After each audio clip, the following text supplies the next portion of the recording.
আজকে আমি বানিয়েছি চাল কুমড়োর বড়া। নমস্কার বন্ধুরা, আজকে আমি বানিয়েছি চাল কুমড়োর বড়া। আর কীভাবে বানিয়েছি সেটা তোমাদের মাঝে শেয়ার করব। আমার রান্নার ভিডিও দেখার জন্য সবাইকে অনুরোধ রইল।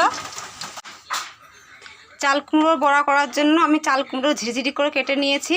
আর চাল কুমড়োর থেকে অনেক জল বেরোয়, তার জন্য আমি ওর মধ্যে একটু লবণ দিয়ে দেবো, দিয়ে একটু ভালো করে চটকিয়ে জলটাকে বার করে নেব, তাহলে পরে আর বেশি জল বেরোবে না।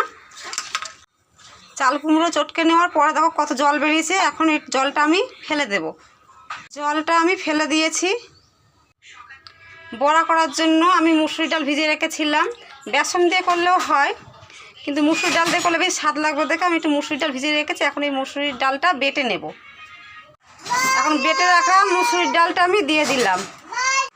আগেই লবণ দিয়েছিলাম, তাই লবণ দেব না। এখন একটু হলুদ দিয়ে দিলাম, একটু লঙ্কার গুঁড়ো দিলাম, একটু করে কালো জিরে দিলাম,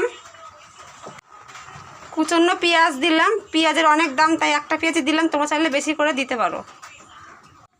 এখন মুচমুচে হওয়ার জন্য একটু চালের গুঁড়ো দিলাম।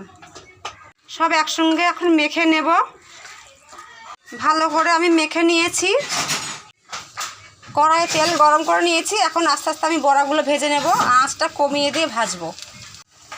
বড়া উল্টে দিয়ে এইভাবে চেপে চেপে ভাজতে হবে, তাহলে বড়ার ভিতরটা ভালোভাবে ভাজা হবে। চাল কুমড়োর বড়া এইভাবে না বানিয়ে থাকলে একবার বানিয়ে খেয়ে দেখুন, দারুণ লাগে চাল কুমড়োর বড়া।